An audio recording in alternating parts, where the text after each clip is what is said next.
அன்பு தமிழ் நெஞ்சங்களுக்கு ஆஸ்ட்ரோ தமிழ் ராஜாவின் அன்பான வணக்கங்கள். இன்றைய பதிவில் மீன ராசி உத்திரட்டாதி நட்சத்திரத்தில் பிறந்த நண்பர்களே, நினைத்தது நடக்கும், விரும்பியது கிடைக்கும், கிரகங்கள் செய்ய போகும் மாயாஜாலம். இதுவரை உங்களுடைய வாழ்க்கையில் தர்பாராக, அதாவது பிரச்சனையாகவே கலகமாகவே இருந்த உங்களுடைய வாழ்க்கையில் இனி கண்ணும் வைத்தார் போல் உங்களை கண்ணைப்போல் பொத்தி பாதுகாப்பதற்கு சில புதிய உறவுகள் கிடைக்கும். அதே போல தான் உங்கள் கடனை தீர்க்கிறதுக்கு புதிய வரவும் கிடைக்கும். அந்த வரவை கொடுக்கக்கூடிய, வருமானம் தரக்கூடிய அந்த வழியும் பிறக்கும். ஸோ இப்படிப்பட்ட ஒரு நிகழ்வை கொடுக்கப் போகின்ற ஒரு புண்ணியாதிபதி என்று சொல்லக்கூடிய புதன் பகவானுடைய உச்ச பலன், அதுவும் உங்களுக்கு களத்திர ஸ்தானாதிபதியாக அமர்ந்திருக்கக்கூடியவர். ஸோ அவர் உச்ச பலன் அடைய போகிறார். இன்றைய பதில் அதை பற்றி தான் பார்க்க பதிவு ஃபுல்லாக பாருங்கள் நம்ம சேனலில். ஏற்கனவே சனி வக்ர பயிற்சி பலன்கள் மற்றும் ராகுகேது பயிற்சி பலன்கள் பதிவிட்டாச்சு. பார்க்காதவங்க சேனல் பாருங்கள், கண்டிப்பாக யூஸ்ஃபுல்லாக இருக்கும். மறக்காம நம்ம சேனலை சப்ஸ்கிரைப் பண்ணிட்டு கூடவே தர பெல் ஐக்கானை ப்ரெஸ் பண்ணிட்டு பக்கத்தில் ஒரு ஆளுன்ற ஆப்ஷன் தவறாமல் செலக்ட் பண்ணிச்சுங்க. ஆனால் நான் பதிவிடக்கூடிய அடுத்தடுத்த பதிவுகள் உங்களுக்கு உடனுக்குடன் நோட்டிஃபிகேஷனாக வந்து சேரும். மீன ராசி உத்திரட்டாதி நட்சத்திரத்தில் பிறந்த நண்பர்களே, மீன ராசியில் சனி பகவான் அமர்ந்து கொண்டு இப்போ வக்ரத்தில் இருக்கிறார். அப்போது ஜென்ம சனியில் கண்டிப்பாக ஒரு பெரிய ஒரு விடுதலை, ஒரு ரிலீஃப் அப்படின்றது இருக்குது. பெரிய பிரச்சனைகள், பெரிய கஷ்ட நஷ்டங்கள் இப்போதைக்கு இருக்காது. அதில் நீங்கள் கவலைப்படாமல் இருக்கலாம்.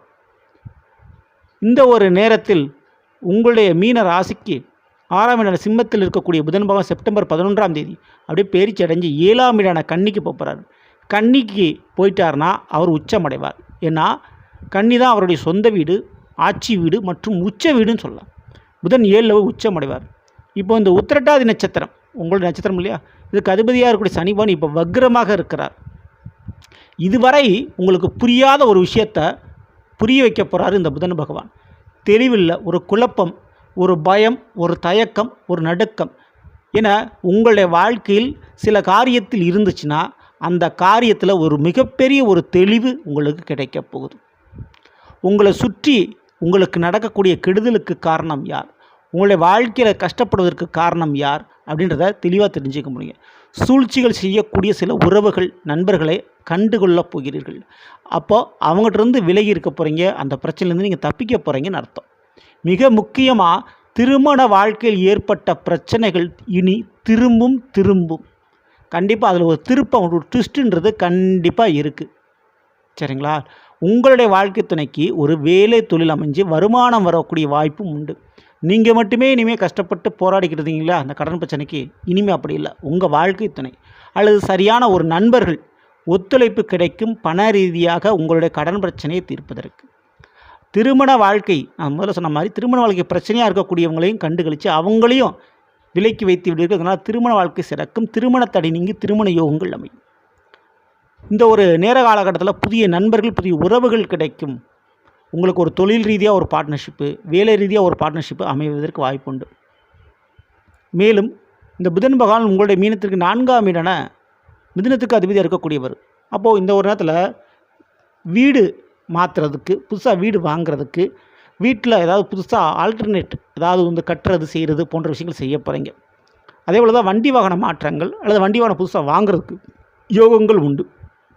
இதுபோக புதிதாக ஒரு கலையவோ அல்லது ஒரு படிப்பையோ நீங்கள் கற்றுக்க போவீங்க, இல்லை படிக்க போவீங்க.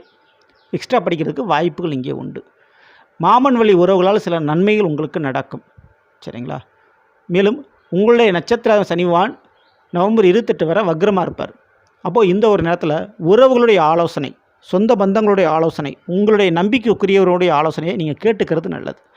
உங்களுக்கு வழி நடத்துறதுக்கு, உங்களுக்கு உறுதுணையாக இருக்கிறது சில பேர் கிடைப்பாங்க. மேலும் இந்த ஒரு நேர காலகட்டத்தில் தேவையில்லாத உங்கள் தலைமையில் சுமத்தப்பட்ட வேலை பளு குறையும். உங்கள் மேலே போட்ட பழி நீங்கும். உங்களுக்கு ஏற்பட்ட அவமானம் நீங்க போகுது. சரிங்களா?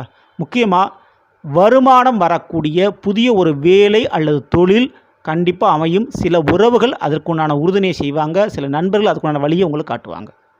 ஸோ இதுக்கு சான்சஸ் ரொம்ப இருக்குது. அதேபோல் ரொம்ப நாளாக இந்த உத்திரட்டாதி நட்சத்திரக்காரங்க நினைத்து வச்சுருப்பீங்க, இந்த ஒரு ப்ரொஃபஷனல், இந்த ஒரு வேலை, இந்த ஒரு படிப்பு அல்லது இந்த ஒரு இடத்துக்கு நம்ம போயிடணும் அப்படின்னு. அப்படி உங்களுடைய கனவாக, ஒரு ஆசையாக இருக்கக்கூடிய ஒரு விஷயத்தை நீங்கள் அடையப் போகிறீர்கள். அதற்கு புதன் சாதகமாக இருக்க போகிறார். நீங்கள் பண்ண வேண்டிய ஒரே ஒரு விஷயம் என்னென்னா, இந்த புதனுடைய உச்ச காலகட்டத்தில் நிச்சயம் நீங்கள் யார்கிட்ட ஒரு உதவி கேட்குறீங்களோ கிடைக்கும். கடனாக கேட்குறீங்களா காசு பணம் கிடைக்கும். நண்பர்கள், உறவுகள், சொந்த பந்தம் உங்களுக்கு ஒரு ஒத்துழைப்பு கொடுக்கக்கூடிய காலகட்டம். ஏன்னா அவங்க நல்லா இருக்கக்கூடிய ஒரு காலகட்டம்.